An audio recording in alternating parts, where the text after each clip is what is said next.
Ang tinutukoy ko nga guys is walang iba kundi si Rossi Plus 155 BBA. Yes naman guys, kitang kita naman sa physical appearance ng Alderboat na ito na meron talaga siyang hawig na motor sa ibang brand, and kita din guys sa kanyang physical appearance, bodyworks at yung kanya nga pong mga ages and aerodynamics na katulad din talaga ng isang Underboat na nasa ibang brand. Matagal na nga po guys na naging usap-usapan to, mga previous month nga po naging trending talaga ang motor na ito, kahit naman kasi sino guys no, merong ganito ka-aggressive na motor na ilalabas si Rossi. Yun nga po ang kinakalat ng iba na mga page, at madami nga po sa atin dito mga kababayan na naniniwala po, at marami din po na nagme-message sa akin kung ano nga ba ang katotohanan tungkol sa motor na ito. Hindi ko na po dapat gustong gawin ang video na ito, pero gusto ko pong gawin to dahil sa mga nagre-request po na magbigay linaw po sa kanila.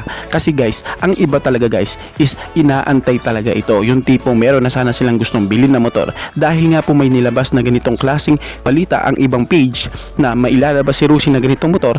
Ang kanila nga pong sports bike na ito na talaga namang inaabangan dito sa Pilipinas, na iniisip nga ng ilan na ito na nga daw po ang bagong version ng Sigma 250. Napaka-upgraded naman talaga guys ng sports bike na ito. Talagang hindi mo na rin aakalain na pipitsugin ang sports bike na ito. Talagang premium na rin ang itsura, at magaganda na nga rin po ang mga materials na ginamit sa kanya, and very unique na rin po ang kanyang physical appearance, lalo na nga po sa kanyang aerodynamics design. Talagang sporty ang dating ng sports bike na ito. In terms of power, di na din sila basta-basta ang 250cc na ito guys, and ang kanyang physical appearance, bodyworks, and may upgrade na din sa mga technology and goods specs. Talagang makikipagsabayan na din ito sa mga ibang brand. Mga guys is kargada nga po ng 249 cubic centimeter engine displacement, naka 4-stroke, single cylinder, dual overhead cam with 4 valves, and siya guys is naka FI na sa kanyang fuel system and naka liquid cooled engine, and meron na din siyang features na slipper clutch na talagang makakaasa kang merong comfortable sa kanyang clutch lever dahil sa malambot na ito, and protection din sa kanyang gearing para mapanatili ang stable and iwas skid na rin sa likurang bahagi, lalo na kapag nag-hard downshift ka. Inimprove na nga po ng Songjen dahil nga din po sa naka-dual overhead cam na siya,